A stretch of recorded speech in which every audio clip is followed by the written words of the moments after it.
Greetings, one and all. Okay, let's cut the introduction and get reading immediately. We haven't been reading this story in a while, so if you want a recap, you're unlucky. Just go watch the previous 2 episodes. Let's get reading chapter 2. This chapter is called Abiotrophy. Abiotrophy. I cannot think of a clever joke with this name, but do you know what it means? Do you have an idea? Yes, I know what it means. It's based off, not Google, that's for sure. It means loss of vital narrative factor. Well,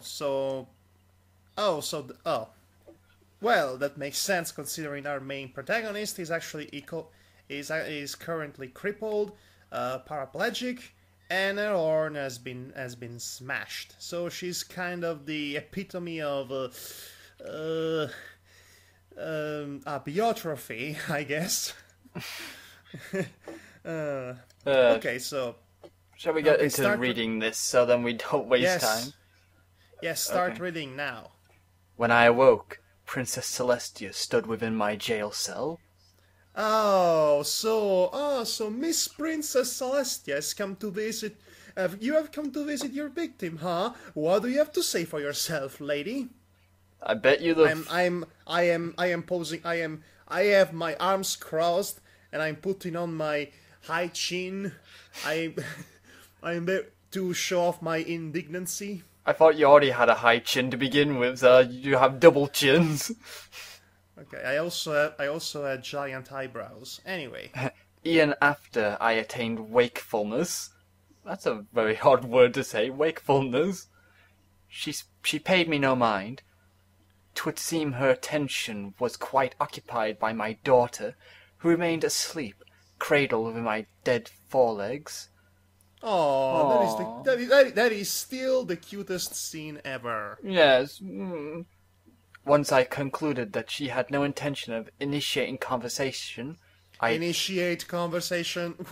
That's a weird way to phrase it. Yeah, true. I did so. Are you here to pass sentence on me, princess?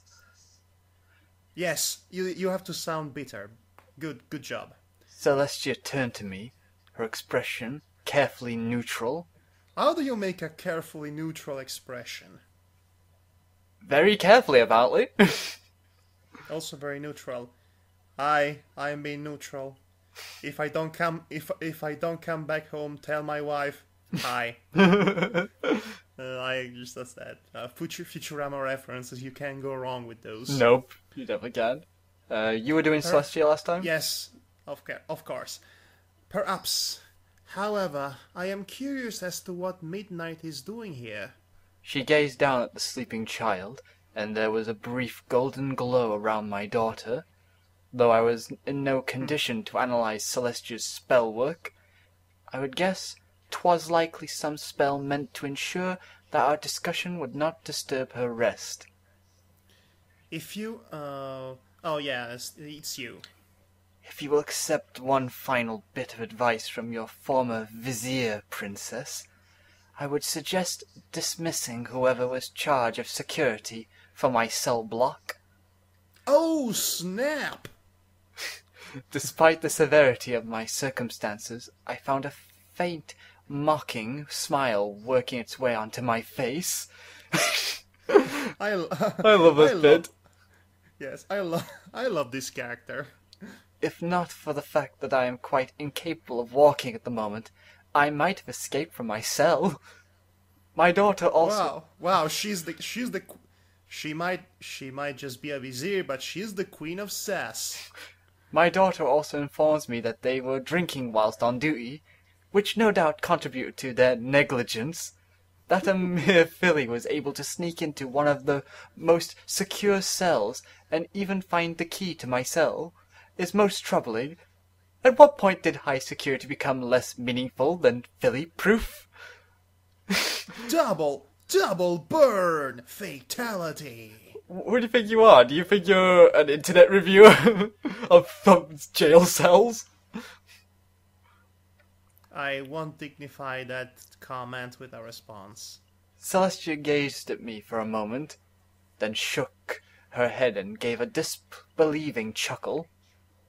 Oh yes, she did a disbelieving chuckle, as you put it. I think we are past the point where thine advice on matters of governance is of relevance. Wow, what a mouthful this praise was. Still, a review from a prisoner is actually, could be, worth taking in. Mayhaps, but it still offends my sensibilities to be imprisoned by such incompetence. I demand to be imprisoned by the most qualified security guards in all of Equestria. If I were not crippled, I would have delayed mine escape in order to kill them, just as a matter of principle. Oh, lucky for them, you are crippled then. One of my ears flicked in annoyance. I should also point out that either Sun Pony failed to inform the jailers of my condition, or they find amusement in tormenting prisoners. In either case, it is an unacceptable inefficiency. Wow, that was a mouthful. If not for my daughter's timely arrival, the food would have gone to feed vermin. I like this word, vermin. You are vermin. You also are vermin. Everyone is a vermin. Vermin. Vermin. If possible, I would appreciate a stay of execution until I have had sufficient time to undertake a review of our current facilities and improved efficiency. As it stands, I have no faith in that these fools will not simply make a mess of my beheading as well. Okay, now I'm imagining the scene is she has the her head on the log, and the guard is like, okay, now I'm going to take this action. I'm going to cut off her head, and he swings. Oops, I missed. Okay, try again. Sorry, Bob. I didn't mean to cut your arm. Okay, this time, I'm gonna take good aim and cut off your head good, because I'm good executioner guy. Oh no, I'm falling backwards. Incompetence to its finest. Yeah, that'd be funny. Anyway, imagine if Ned Stark's executioner had that kind of competence. By the way, spoiler, by the way, but who cares? Celestia looked at me, askance. Thou wouldst ask that thy punishment be delayed so that thou canst ensure the quality of our prisons? Why not? It's a good Samaritan and all that jazz. Makes sense to me. She regarded me for several long moments, then slowly shook her head. I have never known a pony to succumb to madness so soon after confinement. I am not mad, I answered her, merely displeased, though there is precious little else to do whilst confined to a dungeon cell beyond compile a list of ways in which one jailers have manifestly failed to perform their task. She's really bored. I see. Celestia paused, taking a steadying breath and regaining her regal demeanour. Regardless, I am not here to speak with thee regarding thy displeasure at being jailed. I would discuss thy crimes and how they shall be punished. However, I shall at least offer thee some small measure of reassurance. For all my displeasure with thee, and all thy heinous crimes, thou hast served both what? I'm sorry, but it sounds like when you said heinous crimes, it sounded like she was enjoying this. I am. That thou hast served both Equestria and the throne for many years. In recognition of that service, I offer mercy.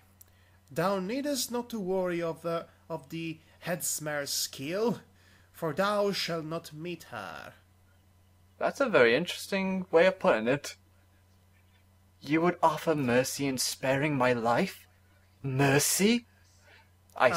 More indignant. Mercy?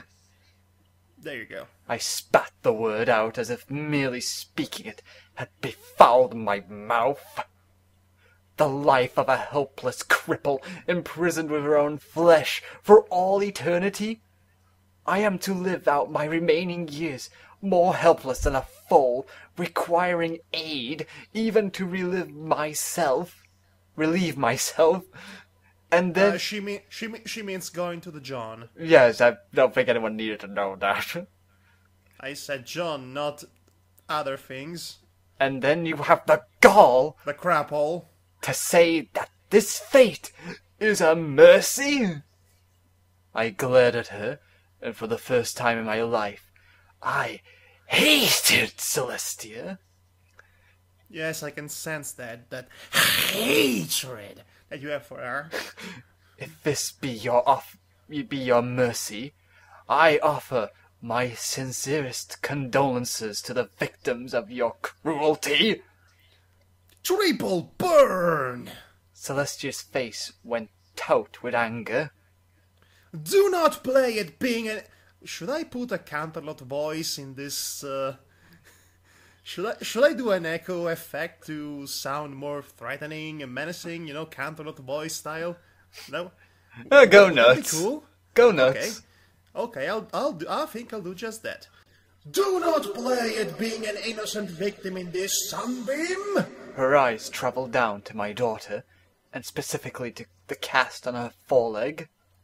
From the moment thou first presented her to me, I dared to hope that thy daughter might be the source of thy salvation. Thou art a wicked pony, Sunbeam, but also a brilliant one. 'Tis within thy power to accomplish so much good, if thou wouldst but attempt it. So many times during my quest to redeem thee, I nearly gave in to despair, and declared the cause hopeless. She reached out, gently moving one of my legs aside, so she stroked Midnight's mane. Hands off my daughter! Yeah, I was about to say that. Thy daughter was the one thing that gave me hope in those dark times. For all thy flaws and failings, and they are many... A bit on the high horse, aren't you, Celestia? Oh god, I made a pun!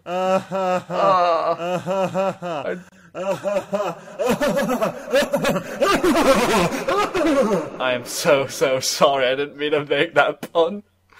Okay. Midnight found something within thee worthy of love. If she could see the good within thy heart, then surely I could find it too. Nope. Celestia turned her eyes from my daughter, and as she met mine, I saw a hint of the fury contained within them. Then thou didst... Then... Oh, wait. It's me. Oh, yeah, it's you. Then thou didst take that filly. A filly who loves and trusts thee utterly and without condition. And thou didst subject her to pain and cruelty in the guise of training. It is unforgivable. Then 'tis fortunate that I've not asked your forgiveness, I answered shortly. There may come a time when I ask my daughters, when I ask my daughters, and rightfully so, but I committed no crime against thee. My lip curled up in contempt. Unless 'tis now a crime for a mare to defend herself against unprovoked aggression. She's got a point, you know. Unprovoked? Celestia's countenance tightened in outrage. Unprovoked?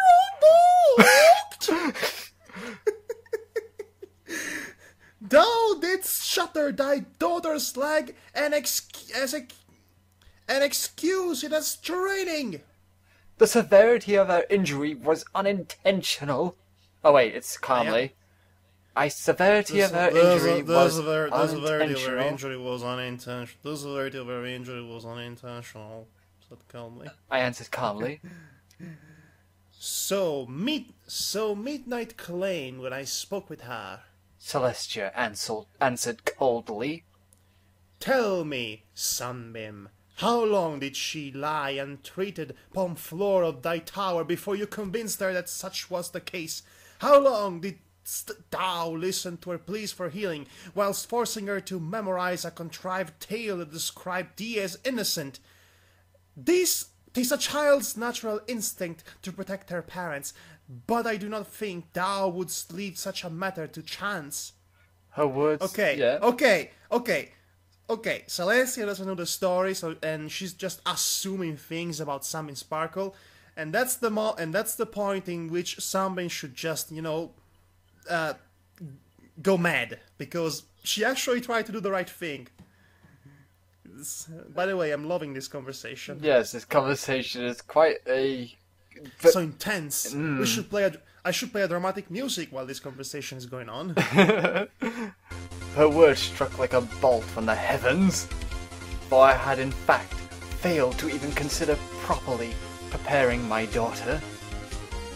Damnation! 'Twas obvious in hindsight that I should have arranged a fitting story ere I brought my daughter to Temperance. Brought my daughter to Temperance the Chirurgeon. Temperance the Chirurgeon! There were...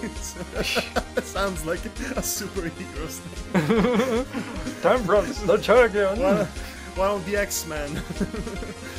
There were easily a dozen of tales I could have instructed my daughter in that would have explained her wound, whilst clearing me of any shade of wrongdoing.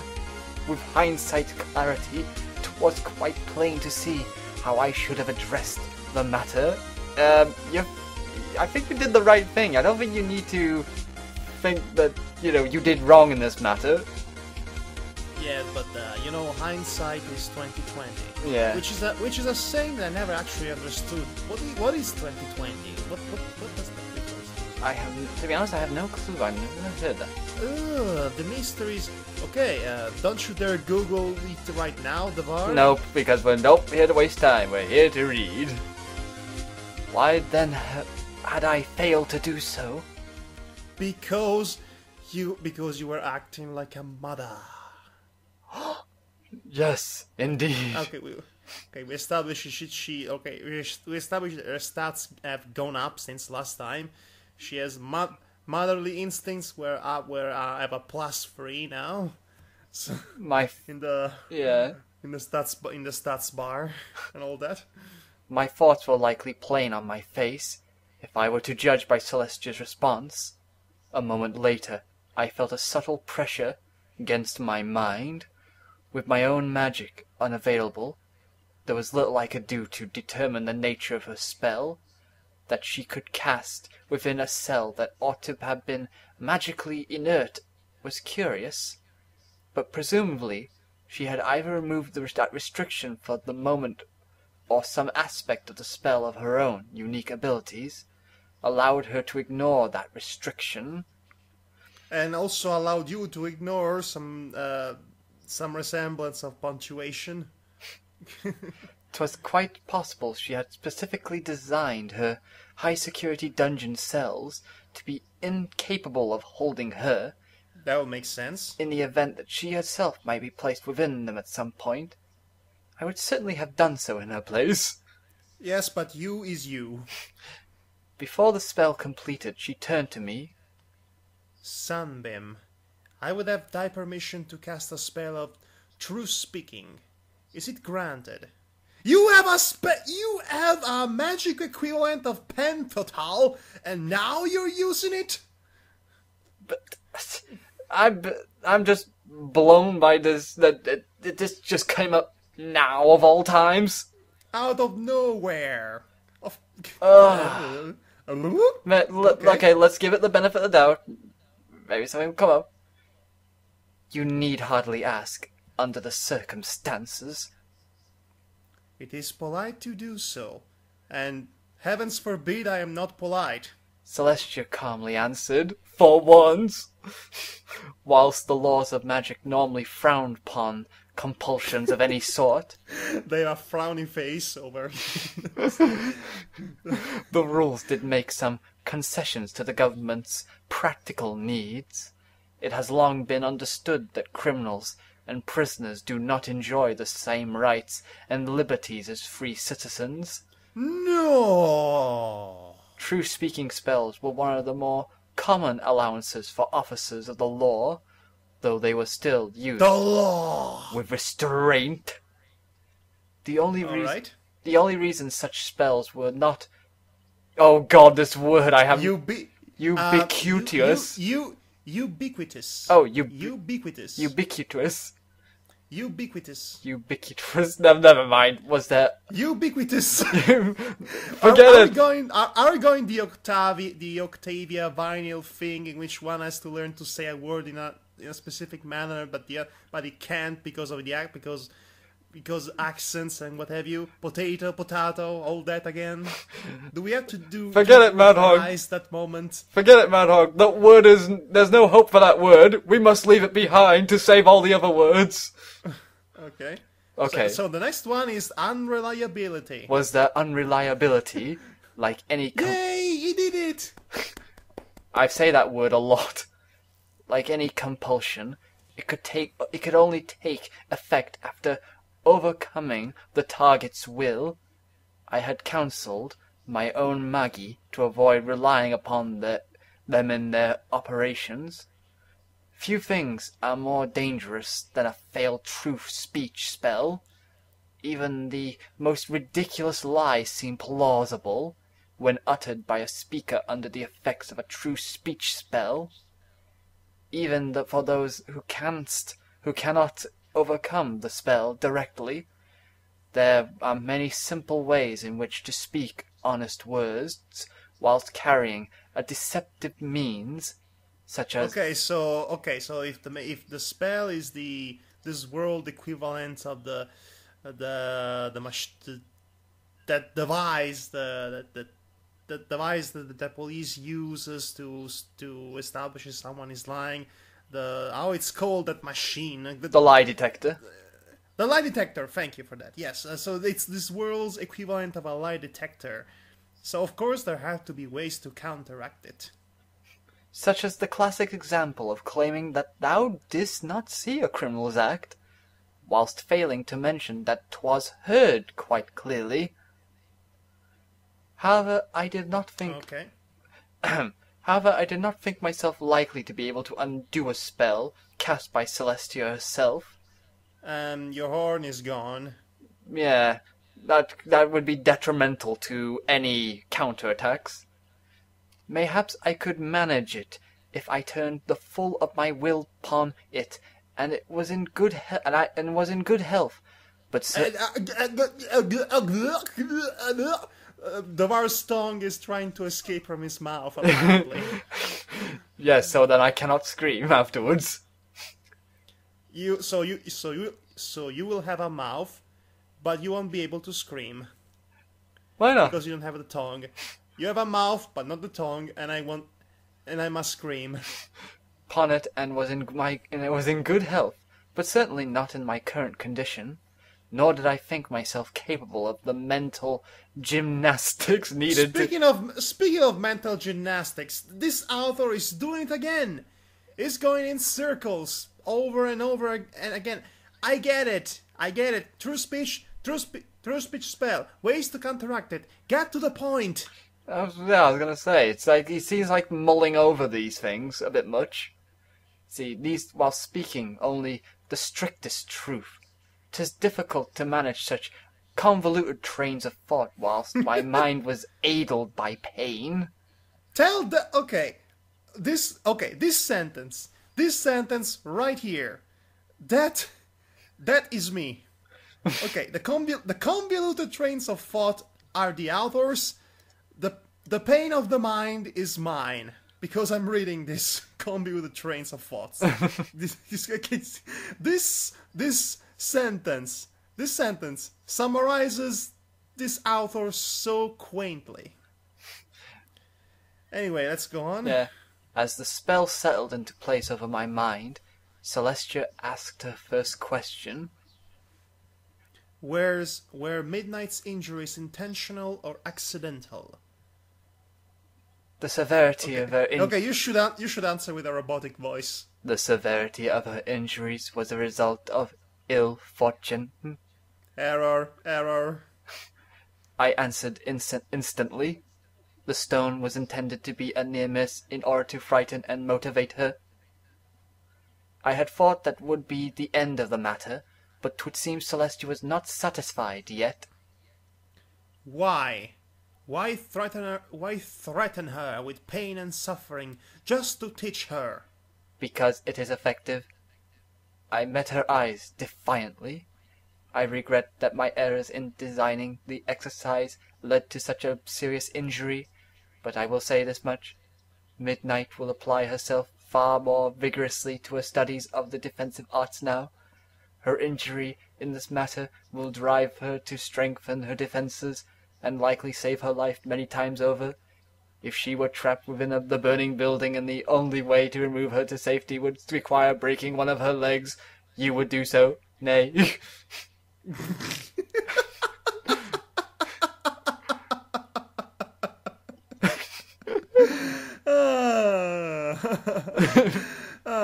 Classic. Yeah. The situations are not equivalent. Celestia responded evenly. Oh, evenly. The situations are not equivalent. Your conversations between robots. Are they not? I challenged. My daughter is surely in peril, for all your dreams of making an Equestria filled with love and harmony. They remain but dreams for now. Dreams will not keep my daughter safe. Only her own strength can do that. Strength. Celestia gave a pained sigh and slowly shook her head.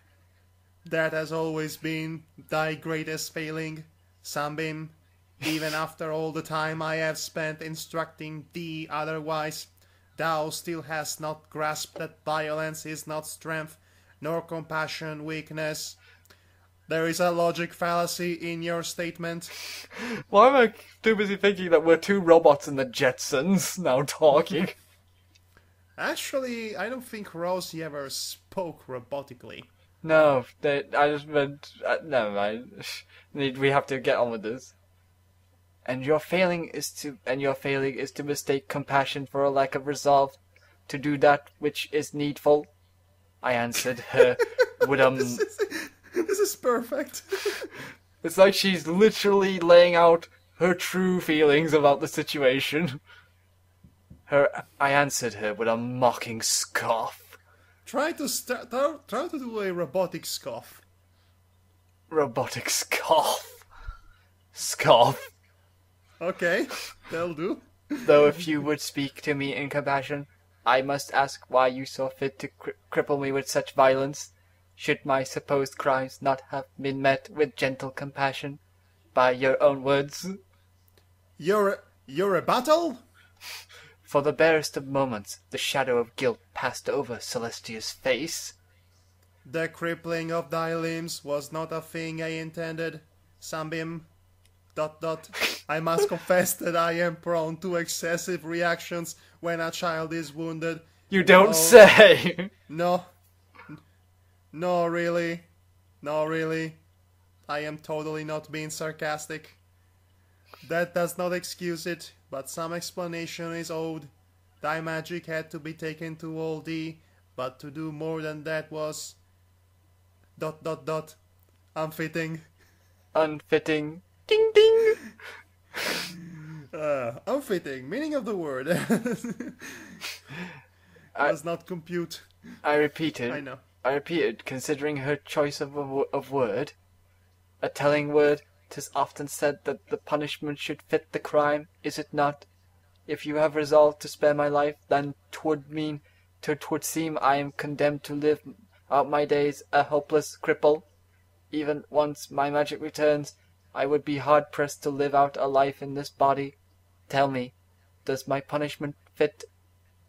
In truth, considering the severity of my disability, I was not certain how long I would endure my current state. An injury severe enough to deprive me of voluntary movement would likely carry many other implications for my health in coming days. Celestia's head dropped, remorse now plainly written on her face. Okay, let's drop the robotic Yes, I act. think we've gone too long with it. Yes. Nay, it does not. 'Twould seem that I allowed thy past acts to colour my judgment of thee. Oh, you don't say! I do not approve of thy methods and teaching thy daughter, but I cannot call them criminal. Negligent, mayhaps. More care should have been taken to ensure that the exercise you planned could not go awry, but not so terrible as to deserve all that I wrote upon thee. I admit, when I learned that thou didst so wound thy daughter, I grew quite rough with thee. You don't say! I had just a little bit rough. Yeah, just a teeny bit rough. Just a teensy little bit. I had always hoped that midnight would prove to be a gentling influence upon thee, and the thought that thou wouldst abuse her drove me to excess. To excess, okay? Excess what? Excess what? I know what she means, but still, usually people follow it up with something after saying excess, or excessive. Okay, I conceded the matter with a nod. I have already concluded that there were better ways to perform the exercise in question. The same effect could have been gained with safer methods. I have recently come to suspect my judgment is compromised when addressing my daughter. Compromised? Compromised? Compromised? Celestia inquired. And now, okay, here comes the emotional bombshell, methinks. I find it difficult to remain entirely objective regarding her. Don't you know that a true objectivity is but a myth? Everything is subjective, and by arguing against me about this opinion of mine, you do nothing but prove my own point. I answered her. I suspect that if she were to ever become a threat to the safety of Equestria or the crown, I might hesitate if her elimination were required. I frowned, as a particularly troublesome thought occurred. I might even be compelled to risk lives needlessly to pursue a non-lethal solution. I have decided that I do not like honesty spells. They reveal entirely too much. No! Emotions! Ah! Emotions do not make you weak. They make you stronger, in my opinion. Oh, shut up. What? A true person who is honest about their feelings? Read on. Yes, I Read know, on, I know. Shitish. Celestia stared at me for several seconds, then slowly shook her head. I truly do not understand thee, Sunbeam. 'Twould be far simpler if thou wert but a monster or a madmare bent solely upon causing misery. Those I know how to meet. One such as thee, however, can be most frustrating. Fell deeds done in the name of good causes. This is what I do, I confirmed. This is what I am! Or, Oh, sure, sorry. or at least that is how others choose to define my acts. I have found that one's perspectives on good and evil are often defined by one's interests. The weak claim that it is righteous for the strong to protect them. The elites, whether unicorn noble, Pegasus, clan pony, or earth pony magnate, all have ways to justify their power. Pacifists say violence is wicked, whilst warriors deride them as cowards. I found little value in worrying about morality. No pony seems to agree on what good and evil actually are. Results, however, those are real. I like this character for this part. This is the true Sunbeam sparkle that comes out. And yes, she's a fantastic character. That's just we already said that many times, but she really is. She's Game of Thrones material. Let me tell you. It's just this point. I just feel that's it. Okay, I'll carry on. That's here. it. That's it. That's it. Yeah, that is what makes this character interesting, in my opinion. My gaze once more turned down to my daughter. No proper mother would let the prattling of small-minded fools stop them from doing what is best for their child. The prattling of small-minded fools. Nice. Celestia regarded me for some time, then gave a resigned sigh. There is more to leadership than choosing the most straightforward and pragmatic path, Sunbeam. Regardless of thy beliefs, there are such things as right and wrong. That is why I shall heal thee. As thou didst not intend to so wound Midnight, I have also erred, and so I shall make it right. Thou shalt walk again, this I promise thee. Because she is Jesus, apparently. No, Twilight Sparkle is Jesus. Yes, I was because, you know, as far as I'm a god and yeah, okay. You get the meaning. Yes, I understand. I should think Celeste to be more like God. God, not exactly because she's not above things, or she doesn't have an objective point of view, and she also makes a lot of mistakes. But she's not even Jesus, because Jesus was never truly a ruler of anything. He was a spiritual guide to people, but never someone that was meant to rule them. Okay, if I had to, I think Celestia is King Arthur.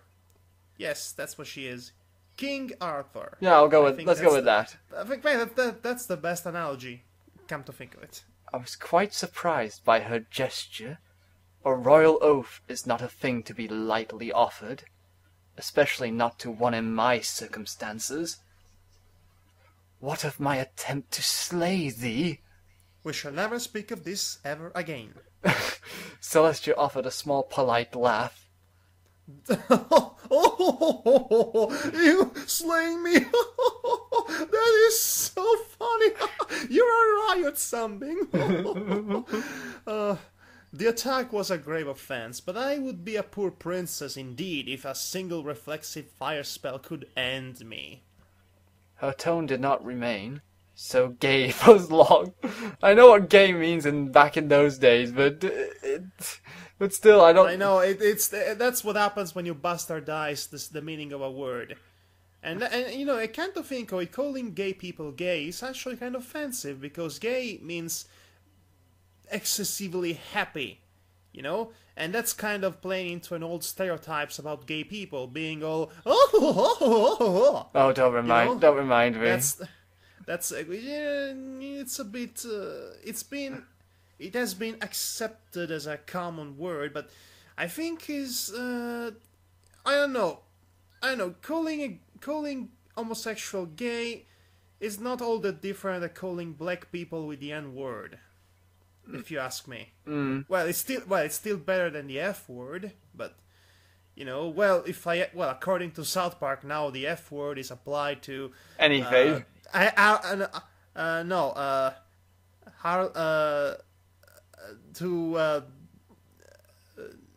To bike riders in their mid-50s. That's okay. Okay, let's see, who's talking here still? Is it Celestia still? It's still there. More to the point, given the excessive nature of my own actions, I am hard-pressed to justify punishing thee in any great way for attempting to defend thyself.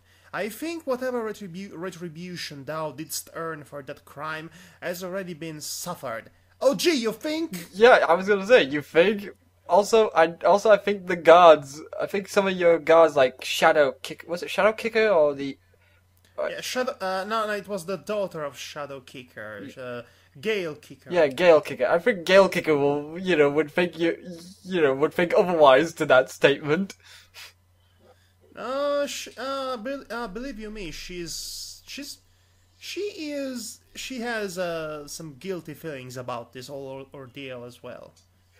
So the matter is. Gale Kicker is actually a very lovable character once you get to meet her, to actually know her, and all that.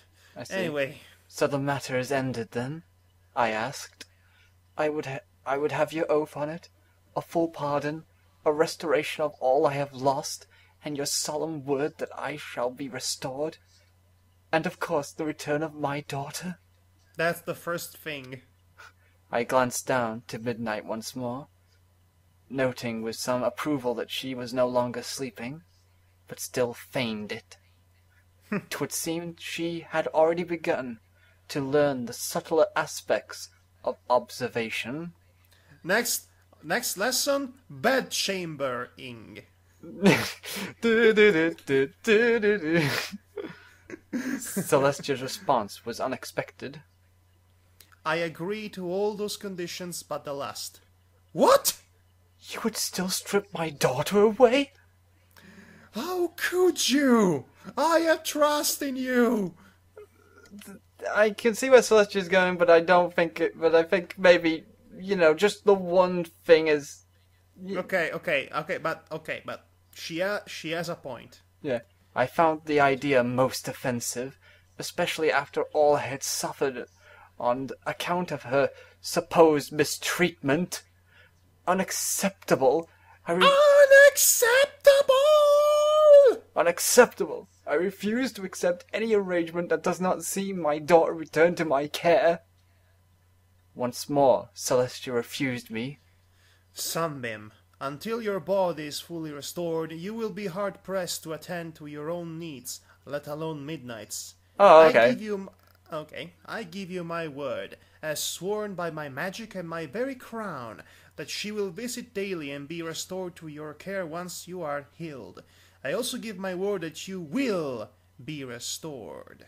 Okay, remember this fact, she vowed to her to restore her. And that vow is going to be important. Let's just say Celestia is going to be trapped by that very vow. 'Twas not the answer I had hoped for, but I could not gainsay her logic. As she said my own troubles were likely to consume me for the near future, what reservations I might have held could not stand. Oh, I know. Oh, no. Okay. Oh, there is a 5-star restaurant over there at the end of the noble quarters. It's a really fine place. They serve the best sushi. If you want a reservation for that,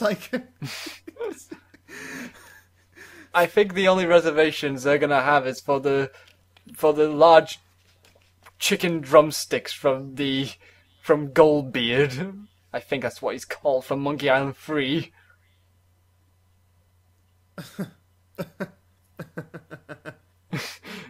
Madhog gets it, folks. Yes, I definitely get it. El pollo diablo! Let's see. Anyway. I might have held could not stand in the face of her, the binding oath. The matter is settled then, Princess. I remember both of those oaths, and hold you to them. I got you now, Princess! With those words, though I did not know, I had sealed our fates. Foreshadowing! Not very subtle, but yes. Anyway, and it's not even foreshadowing because we already know what happens, technically, the beginning of the story. Anyway, there is a break in the paragraph. Finally! So... Yes, I know. I pushed the entire story on top of you! No, see how a professional reads a story. I was at first reasonably optimistic as to my chances of seeing my body fully restored. Celestia's word is not lightly given. No, it's kind of heavy. It's kind of heavy, actually. Can somebody help me carrying it? Oh, yes, let me help you with that. Oh, no, my back. I think we need a third man. My lower joints. I think we need to get professionals on this. We need a third person at the very least. This is as heavy as the stone of shame. And she possesses considerable resources to make good on all that she had promised me. My horn and magic were restored in a few days' time, and I had every reason to expect that what remained would likewise be restored. Fate, it seemed, had other plans. As days turned to weeks, I began to feel the first hints of despair. Okay, you won't need to go to the super-duper high school of absolute despair, then. The bar gets it. Yes. Well, I think a lot of Danganronpa fans will get this. Well, now you said it, of course. Despite Celestia's best efforts, I still felt we were sorely lacking in expertise regarding the medical arts. The war was largely to blame for that deficiency. Unicorn's skill in the healing arts had been one of the favored targets of the mage hunters. Magic simply allows forms of healing which even the most skilled of earth ponies and pegasi cannot imitate. The avatar of Nightmare Moon again chose wisely in striking at our Medicae. By removing a single healer, she also ensured the deaths of every single pony that Chirurgeon might have saved. Okay, the avatar of Nightmare Moon. Again with that, I think she was mentioned in the first chapter of this, wasn't she? Yes, it did, and it was already as confusing as it is right now. However, even he and had we access to greater expertise on the matter, I was unsure 'twould ensure my salvation. Though my own understanding of the healing arts is limited, I had applied the sum of my considerable intellect to learning as much as I could regarding the treatment of my current disability. The results were less than promising. One of the first principles of healing magic is that it should be applied to the body as quickly as possible. Oh, we're screwed then.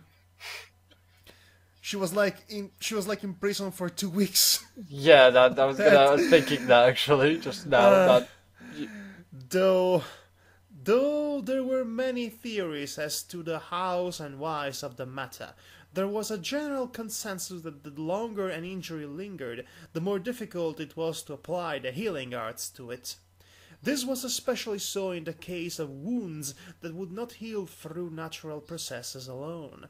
A unicorn's horn restores itself over time, so 'tis a simple matter to speed the process along. Such is not the case with injuries that deaden a pony's body. Uh-oh.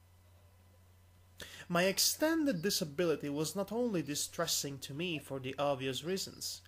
Whilst being trapped within my own flesh and unable to move anything other than my head was unpleasant, I did at least have sufficient skill in auto telekinesis to improvise a certain modus vivendi. However, my current state was proving quite ruinous for my political affairs. This is all important and everything, but I cannot help but feeling the author is still running in circles. And put in tons and tons of padding. Yes, padding. So much padding. That's the kind of padding I put in my sandwiches, by the way, to fatten them. Officially, Celeste had fully reinstated me as Archmagus of Canterlot and Grand Vizier of Unicornia. However, how many times can you say however in the course of one paragraph? That's what I want to know. However, 'twas no surprise to learn that the mare who felt my current physical condition rendered me incapable of even caring for my own daughter also did not believe me capable of handling difficult affairs of state. Thus, my duties had been placed in other hooves for the moment. 'Twas supposedly a temporary measure, but I was well aware of the way of things. The great bulk of my reforms had begun life as temporary emergency wartime measures, all of which still remained in place even though the war was more than a year past. I was less concerned for my position amongst the Magi, as Magi are naturally fractious by nature, and those who held power largely owed it to my good graces. 'Twould likely take months or mayhaps even years before any candidate strong enough to challenge my primacy emerged. However, do I have to make an however count? Please don't. We'll be here all day. No, yeah, let's not, because it will be such a pain. My position as Grand Vizier was already in peril, and from a most unlikely source. Acting Grand Vizier Gale Kicker! Yes, play dramatic cue and all that. Shadow's daughter had already begun to prove herself distressingly effective at exercising my office. 'Twould have been easy to undo her if she sought to tear down my old policies, but instead she seemed quite happy to continue them. 'Twas making her far too popular. Many of my current allies were naturally quite content to work alongside a mare who protected their interests as carefully as I had. Meanwhile, the Legion of Doom. Meanwhile, my enemies were instantly fond of her on account of the fact that she was not me. What, so apparently where the bedchambers did not interest these people. Apparently she's kind of unwieldy. They just don't like her personality. And the great respect many held for Shadow reflected upon her daughter as well. No doubt she would be quick to claim credit for any fruit borne by my years of hard work, whilst also blaming any problems that arose upon my legacy. Politics! They always do that. 'Tis certainly what I would have done were I in her position. 'Twas perhaps indicative of my mood that my bowels chose that moment to loosen themselves. Oh, no. We did not need to know about that. Thank you for that. I hope she might be wearing a diaper. Please, let's not think about this. Too late. Thank you for that story. No longer having conscious control over such functions is irritating, though 'twas a fitting summary of my thoughts on the matter. Yeah, let's carry on. Whatever my people on wheelchair have to deal with that shite. Literally. Every day. Whatever my thoughts on my temporary replacement, Gale could not be countered until I restored my body to its proper order. Celestia will not have a Grand Vizier who must wear diapers to avoid publicly messing herself. Thankfully, my magic was equal to the task of cleaning the mess. Yeah. You are not going into detail, I hope. Please don't, author. However, that's it. I'm shooting the next however, I see. However, 'twould seem it could manage no more than that. I resumed my reading, continuing to find naught but misery and disappointment. The only somewhat promising line of inquiry I'd found thus far had ended with me hissing out a particularly foul oath against Nightmare Moon upon learning that the stallion who had been developing the technique was one of the worst many casualties. His apprentice was hard at work, attempting to carry on his master's legacy, but Starlight Steps... No, it says straight steps. Straight steps? Straight steps? Okay. This is one of the weakest of the pony names so far. Yeah, I got nothing. But Straight Steps had not been a particularly careful or meticulous note-taker. 'Twould likely take years just to replicate his lost work, let alone expand upon it. It seemed terribly unfair that even after the avatar of Nightmare Moon had passed, she still found ways to stymie, I don't know that word, sadly. my efforts. I might have gotten lost in idle imaginings of some fantastical vengeance, were it not for the most intriguing line of thought that occurred due to her. Naturally, the emergence of an avatar for the Mad Alicorn had been a matter of great interest to the Magi. Morning Star, one of my better researchers, had been hard at work deciphering the dark rites used to animate her body and craft the shell of the fake alicorn. Oh, I know Morning Star. She's a character from the other novel. Oh? Yeah. Okay, she was married to a former let's say adventure partner of Shadow Kicker. Ah. They have many adventures together and many both daily and nightly, if you know what I'm saying. Not wink wink, you to say no more.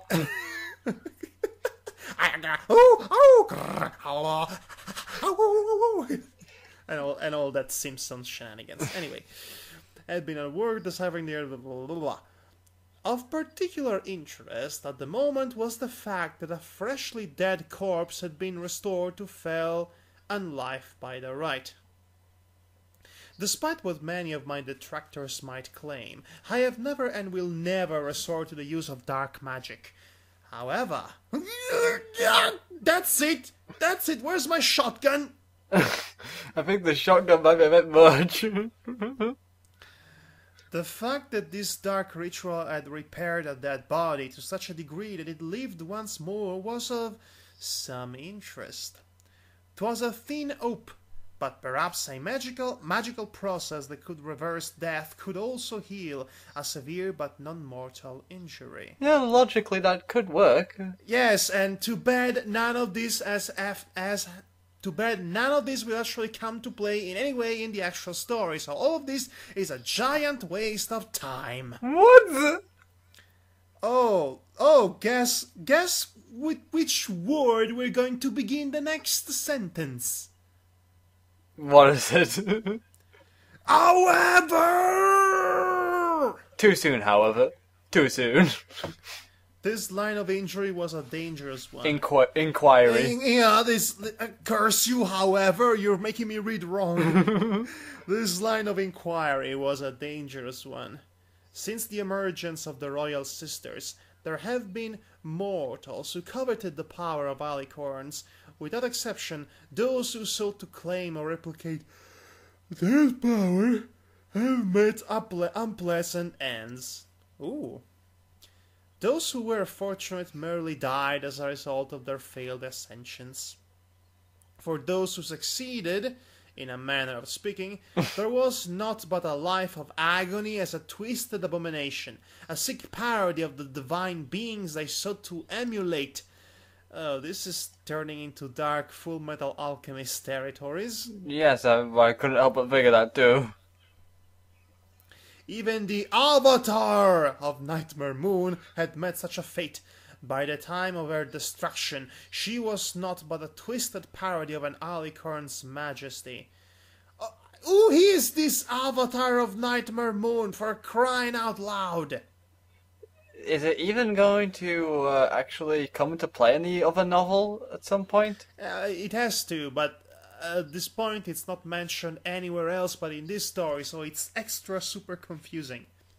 All of those who made the attempt, of all those who made the attempt, there's only one false alicorn who was not ultimately slain by transformation. Of course, there is always one. And it became an homunculus, having, should I say equinunculus? Hippomunculus?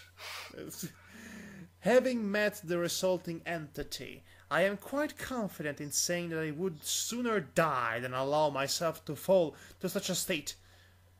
Naturally, information regarding false alicorns is carefully controlled. 'Twould not do to inspire more of them. Naturally, the Archmagus of Canterlot was one of the few ponies allowed access to what little we knew of their works. With a few careful inquiries, I was able to gather what information we had regarding their transformations. While I had no intention of attempting the rite myself, the information itself might open some heretofore unimagined possibilities. I don't know what to say about this. I have no idea either, but other than that was a very big mouthful of 3 words. The results proved the most intriguing. Cart Words. Kurt words? Okay, that's a nice name. Kurt Words had been born with a lame leg. Oh man, this leg is totally lame, bro. It's so not excellent. Which was cured in the process of his false ascension. Granted, it had also remade him into a hideous lizard-like creature, but he had 6 perfectly functional limbs afterwards.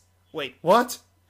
What? Brilliant Blade regained the eye she'd lost in battle, though admittedly she only had moments to enjoy it before she burst into flames. Oh, good lord. And then, there was the Avatar!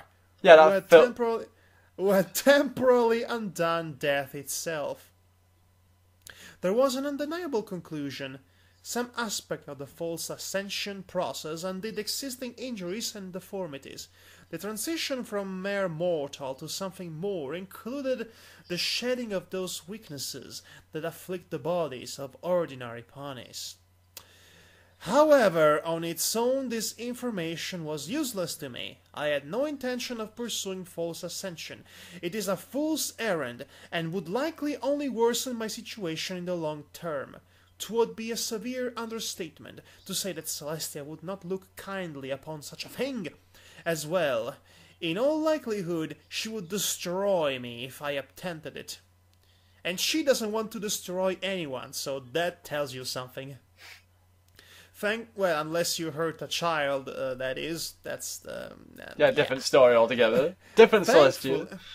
Thankfully, there was a far better option available. Then you just admitted you wasted time. A year ago, Celeste had offered her dear shadow a legitimate ascension to alicornhood. So this is the payoff to all that acrobatics of wording you've thrown around for alpha paragraph that didn't really go anywhere. So you couldn't just cut to the chase. Now you had to tell us all about the avatar of this and the false ascensions, of referencing things that haven't actually happened yet in the main story. And look off. I'm pretty sure that let me try over again. You're pulling me out of the narrative flow. That's what you're doing with this. It's one of your worst flaws when you write stories. Actually, this is not even a quarter of half as bad as your most famous story, Winning Pony. I mean, the dialogues there and the mental monologuing, they go on forever. As I was going to say, I understand the author. You're trying to show us that Sunbeam is actually thinking all this through and all that, but sometimes it's best not to go with overstaying certain ideas and just simply say she was thinking things and then cut to the chase to that thing. Yes. Shadow had refused. For some foolish reason. Now that a debt was owed and a promise made, she would have to offer the same to me. 'Twas the only way to restore my body. Well, mayhaps there were alternatives, but none so appealing as this. Her Royal Highness, Sunbeam Sparkle, Princess of the Night. Yes, that would do quite nicely.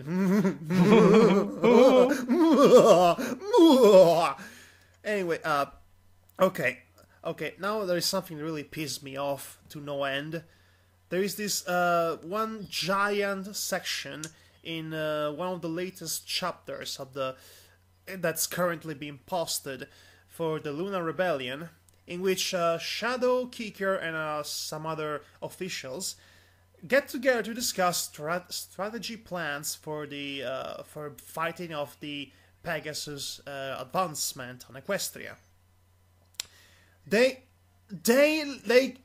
go literally to every single minutiae of small details about every single element of the possible strategy ever, and it's the single most tedious thing in the entire universe that I ever read. It's unbelievably tedious, and it doesn't really, it's not really important to anything whatsoever. You forget about that the instant you finish reading it, and all you need to remember is that they're going to do this and this to prevent the army to advance more, and that was it. And now they had to go little every single gosh darn detail. It drove me insane. That was the single worst thing that this author ever did, really. It's you won't. It goes on for almost half of the entire chapter, and the chapter is like 15,000 words. Yes, it kind of makes you question life. If you could have been doing something else with it. And what is, and you're like, you have one of your Egoraptor moment of what is this? What is my life? When you read this. Anyway, there is a change in paragraph. All right. Okay, we need to lighten up the mood. Hopefully, something more interesting will happen. The topic was a difficult one to broach. One does not lightly ask to be elevated to godhood. One does not simply lightly ask to be elevated to godhood. I was gonna say it like that. Should say it like, one does not lightly ask to be elevated to godhood. The time, place, and manner of the request would all be of the utmost importance. Like asking a girl out. I would need to plan the encounter out meticulously to ensure that all possible factors were stacked so as to increase my chances of success. Fate, it seemed, had other plans. I'm having deja vu. Yeah, it seems fate is planning a lot of things as of late. Yeah, especially against Sunbeam. Yeah, I can imagine fate has like a calendar of who is it going to screw over every day of the week. 2 days after I decided upon my new ambition, Celestia sought me out. 'Twas not as if I were particularly hard to find, given my immobility. She's still the queen of sass. Aside from those breaks required to attend to life's necessities and the daily visits by the Chirurgians Chirurgeon, or what you call them. I have no idea how to pronounce Me neither. To evaluate my condition, I spent all my waking hours within my personal library. Even though I had my goal firmly in mind, there was much to be done before I was truly ready to act. If there was but a single means of healing that I had failed to account for, the credibility of my case would be destroyed. Sadly, I could not distract myself with any research whilst in the midst of Temperance's daily visits. Temperance the Chirurgeon. Temperance the Chirurgeon is a brave Chirurgeon. Dun, dun, dun, dun, dun, dun, dun, you never... I should do it like this. The Chirurgeon was skilled at his art, but I cared little for his treatment regardless. Okay, I'll stop there. Despite his carefully cultivated bedside manner, I disliked having a Medicare poking and prodding at my body as if I were a particularly fascinating specimen, as had often been the case since my crippling. The chirurgeon attentions had put me in a foul mood, made all the poorer by the fact that he had already lingered for longer than normal. I think he's admiring your bedchamber legs. I felt a welcome sense of relief when I heard some pony at the doors to my private quarters. Few would seek entry to my tower, and most of those who would were far more welcome company than the chirurgeon. Temperance! Temperance! That making myself fit for company required, wearing my robes once more, was an added benefit. One can hardly entertain guests whilst openly wearing a diaper. Diaper. Yeah, I know it's diaper, but I decided to posh it up. But they had become... You posh it so much you actually bumped on your microphone. But they had become something of a necessity. My dignity had taken many blows in recent days. You don't say. My visitors proved to something of a mixed blessing on the one hoof. My daughter... on the blessing. A mixed blessing. And... On the one hoof, my daughter was always a delight. Unfortunately, she came in the company of Gale Kicker, whom I cordially despised, I think, which we know full well. And Celestia, as had become her custom, midnight approached me and nuzzled my cheek before settling against my chest, draping my forelegs over her, given her sudden fondness for physical contact. I suspect she is deliberately taking advantage of my disability.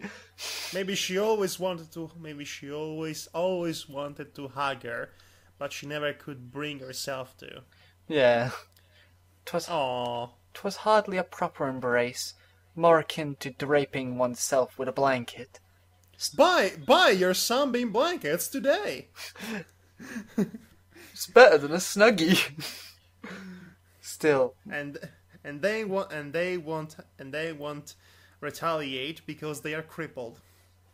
Still, my daughter seemed content, so I suppose 'twas sufficient to please her. Greetings, mother. I hope your condition has improved rather than worsened.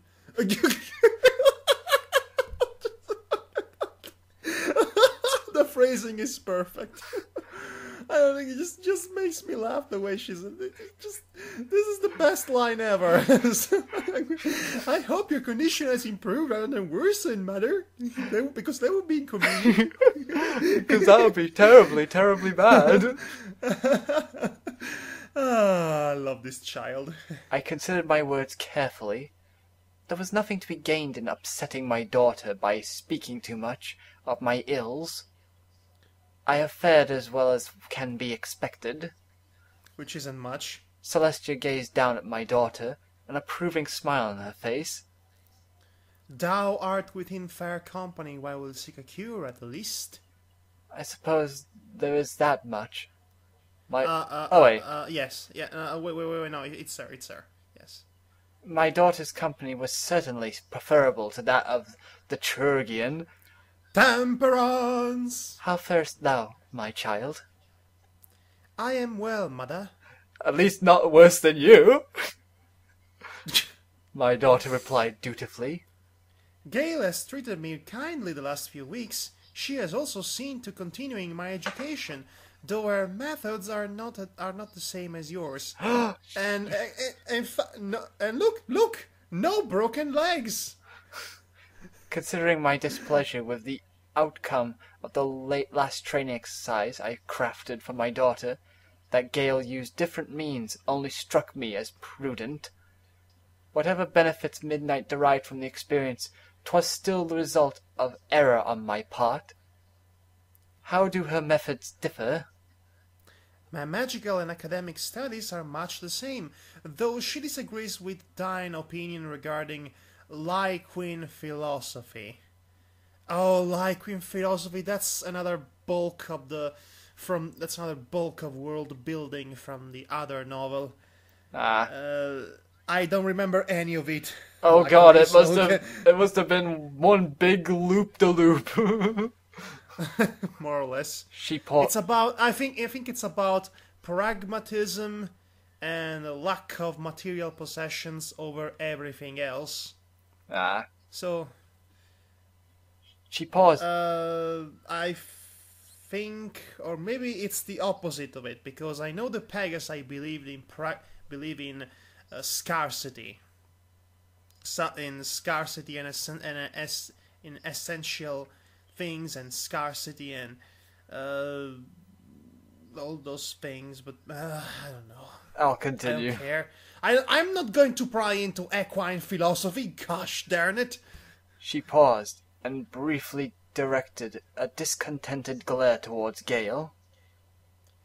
However, once my leg healed, she began making me do calisthenics with the other children at the Kicker compound. She returned her attention to me and announced matter-of-factly, I was unaware that non-unicorns were capable of using dark magic, but I am certain these calisthenics are some form of especially foul black magic. Once I succeed, you as Archmagus, I will take appropriate steps to see them wiped from the face of Equestria. She doesn't like doing sports, doing athletic things, apparently. I am more connected to this child now. Yes, me too. So Me too, adorable. Yes, she's amazing. She's awesome. Celestia quickly brought her hoof over her mouth to stifle the smile that had already begun to grow upon her lips. For her part, Okay. I can understand Gail's feelings right now. I would love to adopt this child right now. She's so fun. yeah, for her part, Gale stepped forward to defend her actions. You do, Gail. Physical training is important, Midnight. Not every problem has a magical solution. My daughter let out a resigned sigh.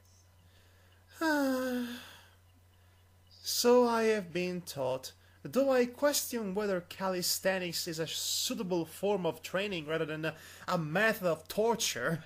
I am aware that martial training is vigorous, but I fear what survival camp will bring when I go through it in the summer. Summer camp! No! That's one of my worst nightmares. Midnight's final remark drew a frown from me. Thou art already planning so far in advance? 'Twas most presumptuous for Gale to make plans that would not come to fruition for many months. I had only been wounded for a month's time, and fully intended to be restored ere winter's end. Yet Gale had already been... Winter, and by the way, winter is coming. Yes, that typical reference. Yet Gale already made plans for how my daughter would spend her summer's months? What? No, I got a plan for your daughter. She's going to spend her summer with me. In the summer, I'll send her to summer camp. What a night we have in summer camp. Yes, we're having summer camp nights. Celestia answered me. Sorry for butchering a classic. Celestia answered me, her tone carefully diplomatic. I am certain Gale has not made any presumptuous attempt to supplant thine authority, Sunbeam. However, Gale would do thy child a disservice if she did not think on how best to see to her education while it remains within her responsibility. She cannot go through every day refraining from making any decision that might prove moot if thou were to be headed healed the next day. Yeah. Sorry about that, my phone went off. Okay. Let's see, where was I? Gale. Well, next Gale. day. Okay. Gale herself offered a few words in further explanation. Even after your recovery, she would still benefit from the instruction. If it is your intention to have her succeed you as a magus, she would benefit from the training in proper fieldcraft. Are we really doing this? Are we really having a conversation between a mother and an instructor about the benefits of sending her daughter to a summer camp? Are we really having this? Yes, I believe we are, actually, now that you mention it. It's been like going on for 5 paragraphs now. It's been entertaining, at least. I mean, you know... Other than the last bit that you did. The last... The arguments in defense of the arrangement were not unreasonable, but I still misliked that such plans were considered without first consulting me. Yeah! Should consult the mother. She's the mother. She's not dead yet. I chose to seek my daughter's thoughts on the matter. If she approved of the training, 'twould be far simpler to accept without loss of face. I would have thy thoughts on the matter, Midnight. Is thy training with Gale of benefit? No, I want to stay home and play video games. My daughter considered the matter for a time, her gaze shifting between myself and Gale. There was clear hesitation in her voice, as she answered, I always prefer training with you, Mother. Oh. If we spout any more ohs, we're going to have to surgically replace our vocal cords. Luckily, we have Temperance the Chirurgeon to do that. But Gale's lessons are enjoyable as well, other than the calisthenics. I am learning new things. Gale acquired the services of a pair of knights from the Order of Sol Invictus to help me with my defensive magic.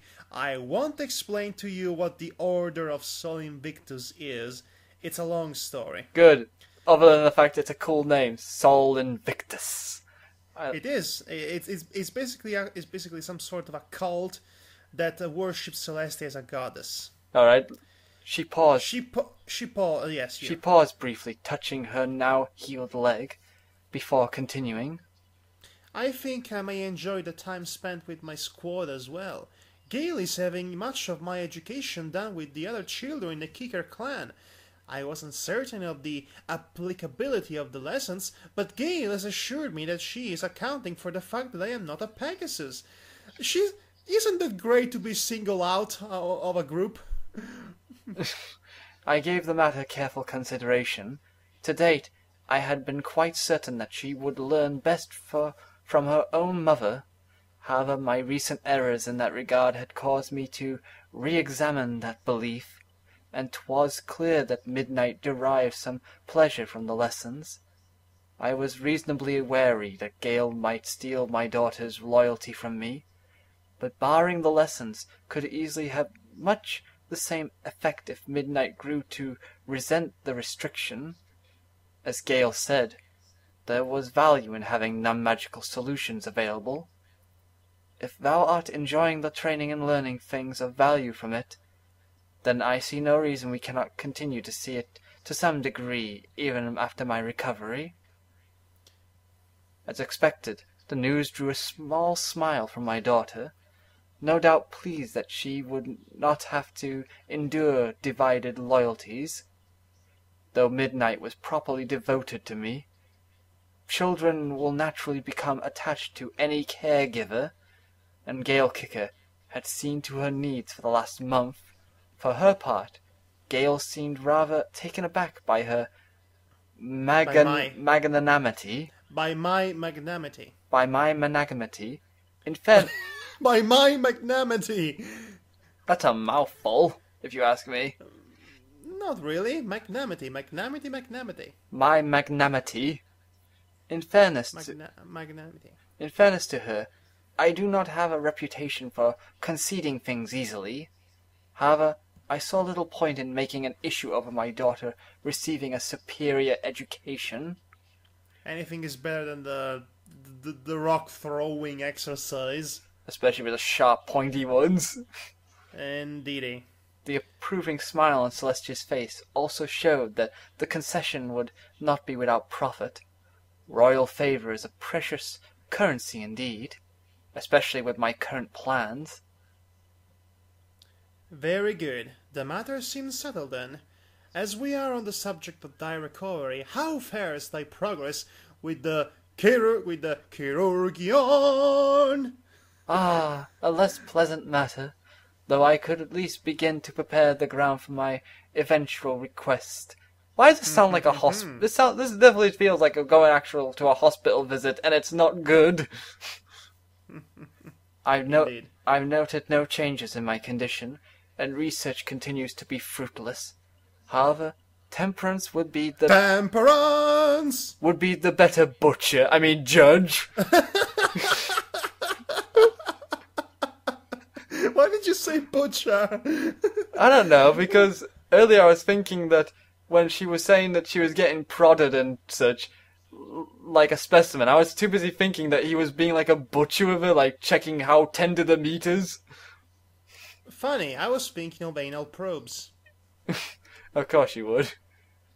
The Chirurgeon had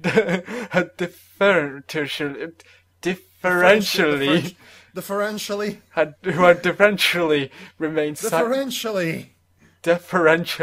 remained silent whilst his betters spoke. I completely forgot he was still in the room. Now stepped to the fore. If I might borrow a moment of your time, princess, I will discuss the patient's condition in private. Despite his... What a guy. This chirurgeon, what a guy. What a guy. What a guy. What a guy. What a guy. What a guy. Despite his efforts to remain calm and professional, I noted a small hint of concern in his tone. Troubling, considering the subject of their discussion. Celestia excused herself from our company, taking the Medicare aside and speaking with him in the adjoining room. Midnight seemed content for the moment to simply rest within my forelegs, though before long she set to poking me with her horn, pausing occasionally to ask if I had felt her efforts. Given that one of her more enthusiastic efforts had drawn a small trickle of blood, 'twas perhaps not entirely unfortunate that I felt nothing. Okay. Thankfully, the wound was minor, and fresh enough that I could heal it with ease, once made aware of it. Whilst Midnight amused herself... Okay, this is not cute at all. This is a bit disturbing, actually. Yeah. Whilst Midnight amused herself, Gale remained silent, watching the two of us with an expression that attempted to be a carefully neutral mask. I am neutral mask right now. And sneering, but betrayed a small measure of curiosity and confusion. Though normally less taciturn than her Taciturn. I think it's taciturn. I don't know. We tend to use tactics and taciturn. I think that's how you said it. There is not a T between the C and the I. That's what you mean. Then her mother, Gale, was still very much Shadow's daughter, and seemed to share her tendency towards stoic, brooding silence when troubling matters occupied her mind. When she finally spoke, 'twas with the same abruptness I had come to expect from her mother. I would ask you... sorry. No, it's you. I would ask your pardon for the role I played in your wounding. Yeah. You kind of worsened things for everyone, didn't you? Yes, you did, especially smacking her about a bit. Yes. My daughter tensed at the subject was raised, drawing nearer to me and regarding Gale with less warmth than she had a few moments ago. I took note of her reaction, for any wedge I could drive between the two of them was a thing worth remembering. Well, that's good then that she wants to, keep. She's always her old self. Once I was certain Gale had taken note of my daughter's disapproval, I answered her request. I had not forgotten what you did. Striking me across the face had likely worsened the damage to my neck, though I would never know the severity of it. 'Twas not a thing easily forgiven. After allowing her to stew in guilt for a time, Yes, stew in that guilt. Yes, stew in the guilt, while I add some herbs and coriander. I gave my answer. Revenge is the height of foolishness. Finally! If- Yes! if- Yes! If pardon is asked, I grant it. I have never cared for vengeance, in my experience. It too often interferes with the acquisition of maintenance of power. Regardless, 'twas only sensible to offer thine enemies mercy when it was asked for. Meeting submission with mercy encourages others to do so, while meeting them with retribution only ensured that they would resist to the very end. Even Pegasopolis bent its knees when we offered clemency after Mercidian? Mercidian. I have no idea, and I don't want to know right now. Gale fell silent, seeming once more taken unawares by my actions. 'Twas some time before she spoke again. I owe you a boon, regardless. Oh yes, I'd like a boon. Can I have ketchup on it? What the hell is a boon? No, I'm kidding. I know what a boon is. It's definitely not Chug-a-Boom. Yes, you do. I might not care for revenge, but a certain degree of recompense was called for after Gale's actions. I will collect that in due time.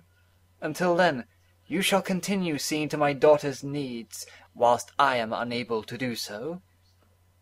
Gale frowned at me, no longer even attempting to hide her puzzlement. Oh, goodness gracious. A reproachment, then? Oh, I mean,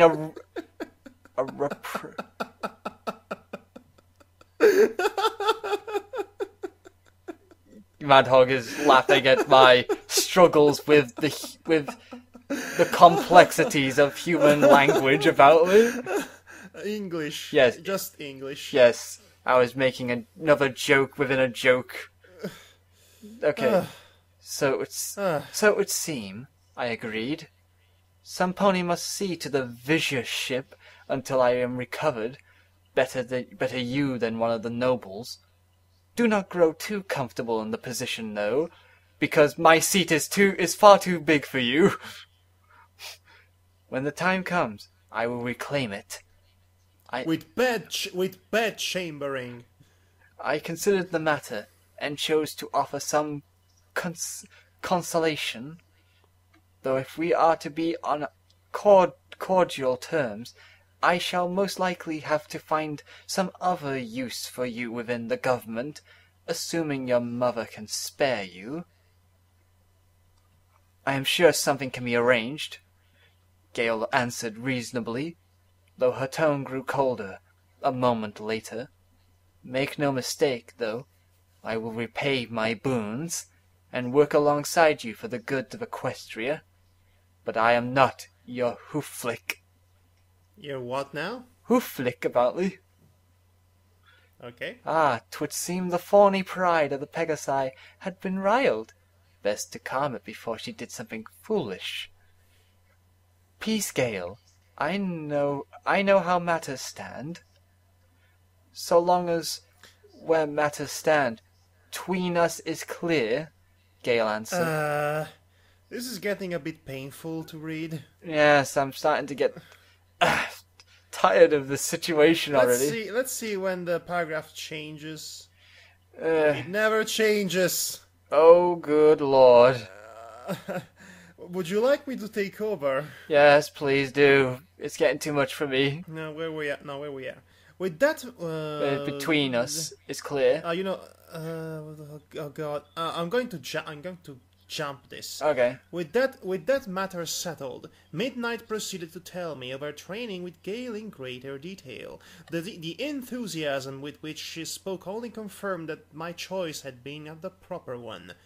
She was in the midst of speaking about an obstacle course when Celestia re-entered the room, an eternally unreadable expression on her face. I apologize for the delay, Sunbeam. There are matters we should discuss. She directed a brief glance towards Gale, and then Midnight. The Pegasus was quick enough to gather her commander's desires. Midnight. Midnight. Were there not books that thou didst wish to retrieve from the library? She stepped forward and gently removed my daughter from her place within my dead forelegs. Oh, it's Celestial says that. Ah. Whatever. 'Twas quite rude of her to do so without asking first, even if she did act as Celestia willed. Midnight also seemed displeased by her removal, her expression downcast as she answered Gale. "Hi, Tiso, but I just arrived to see Mother. Surely we could attend to the library just as easily in an hour's time." Celestia cast subtlety to the wind and addressed her directly. "I would speak with thy mother in private, Midnight. I apologize for depriving thee of her company, and I shall occupy only as much of her time as is needful to conclude our business." My daughter's eyes fell to the floor, but despite her clear displeasure, she could not deny Equestria's ruler. "Very well, I will be in the library. Aww. Reading pornography." No pornography near that foal. It was too cute. No, but I had to ruin it. I mean the filly. I said foal by accident. Anyway, I will join thee there once the princess and I conclude our business, I assured her. Gale took my daughter in hoof, guiding her out of the room. Midnight frowned, and for a moment I feared that she might cause an incident by refusing to depart. Thankfully, her discipline won the day, and she dutifully exited the room alongside Gale. Temperance also discreetly exited, no doubt off to attend to some other's pony's needs. And he's going to wear a red cape and fly to the other patients to save them, because that's what Temperance the Chirurgeon does. Underdog. Underdog. Yes, Temperance. Never fear, 'cause Temperance is here. Once we were in privacy, Celestia turned to me, the queenly mask slipping from her face. "Oh, let me get it for you. There you go." Even though no words had left her lips, the remorse and sorrow on her face was plain to see, given that she had just consulted a chirurgeon regarding my condition before requesting this meeting. 'Twas not hard to guess at the cause of her upset. My health is that poor, then? Celestia offered a single reluctant nod. "I am sorry. Thy body. Ponies were never intended to live in thy condition." "You don't say." Really? Muscles decay from disuse, and even thine internal organs weaken with each passing day. Thy health decays faster than Temperance can render it aid, and we are no nearer a cure now than we were weeks ago." "Ah, so that was the way of it." How long? Celestia let out a heavy breath. "If we struggle to preserve thy life for as long as we can, perhaps another month. If we allow thee to spend thy days in comfort rather than needlessly prolong thy suffering, enough time to put thine affairs in order." Well, frig. I'm speechless about this right now. Neither of those options struck me as remotely acceptable. Still, there might be something good to be salvaged from the situation. The urgency of my condition would surely drive Celestia to accept my own planned resolution for the matter. Have you any solution? "One," Celestia conceded reluctantly. "If I were to seal thee in stone, thy condition—" "Seriously?" That's your only option? "Celestia, you cannot solve all your problems by turning people into stone. Thy condition would deteriorate no further, allowing us ample time to research and develop new techniques by which thine injury might be undone." "Unacceptable!" Unacceptable! That's the least, really," I answered simply. I certainly had no intention of ending my days as another decoration in the Canterlot statue garden, keeping company to discord. I haven't... it's you. I have not been idle in searching for a cure. 'Twill be decades as best before there is hope, and that is assuming all goes as well as possible. If something were to go amiss, how much longer would I remain imprisoned? My tone turned cutting as I had... My tone turned cutting as I added... There would be no urgency to the matter, and thus no reason not to delay for a few centuries. Celestia's head dropped low. I mislike it as well, Sunbeam, but will preserve thy life. Better displaced in time than dead.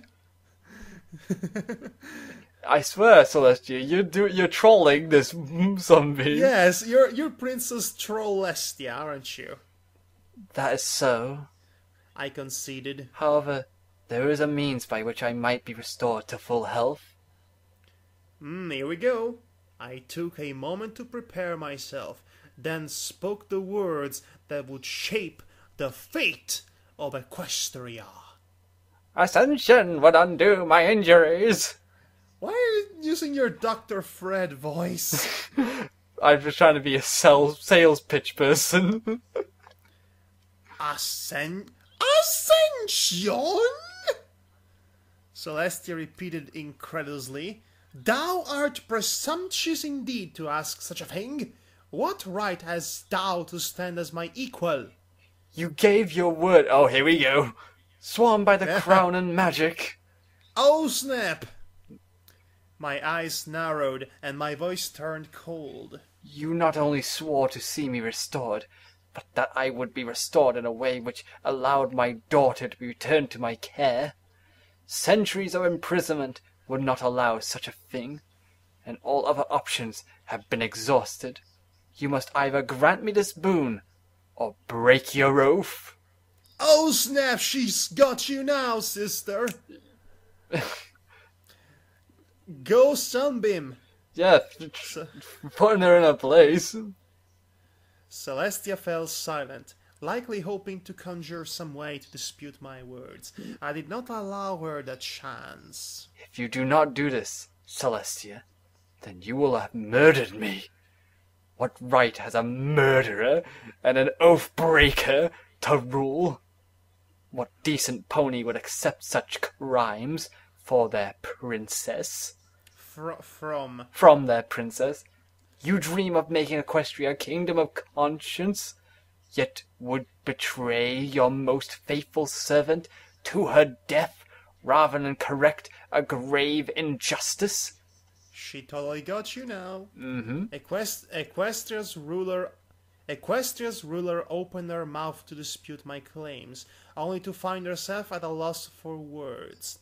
There were reasonable arguments to be made about the wisdom of granting me ascension, but the truth of my position was undeniable. My wounds were her doing, and were beyond all hope of healing. Refusing to save my life through ascension would leave my blood firmly on her hooves. Whatever her doubts as to my suitability, Celestia could not deny the truth of the situation. A different ruler might have been cold enough to let me pass on, or simply imprison me within stone against my wishes. However, that was not Celestia's way. Despite her earlier claims, her compassion was a great weakness. If forced to choose between being responsible for my slow and lingering death and elevating me to equal status, her compassion would drive her to the latter. Finally, her shoulders slumped in defeat. She was trapped by the unassailable logic of my words and her own sense of morality. She spoke, giving the only answer she could. So be it then. I shall fulfill my oaths to thee. I shall bestow an alicorn's mantle upon thee. Ascension shall heal thy body, and elevate it far beyond its original state. I could scarcely contain a triumphant smile at the concession. I am glad to hear it. What must be done to arrange the process? When will it occur? Celestia was silent for some time, then offered a single nod. I see no reason to delay the matter needlessly. Let's do it right now. I will take a few days to speak with ponies and ensure that all is in readiness for your elevation, and then it shall be done. Oh, they used your. In ancient times, your was how you speak to an equal. Ah. Or no, wait, it's how you speak formally. Die is when you are informal, actually. Ah, I see. So you see what's up. Well, see what she see what she did there? Yeah, I do. She fell into a troubled silence for a time, and then turned to me once more. Go to your daughter, Sunbeam. I have much to do ere your ascension, and little time to see it done. Of course, Celestia.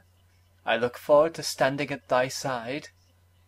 I confess that there was a sort of giddy thrill at addressing Celestia as an equal.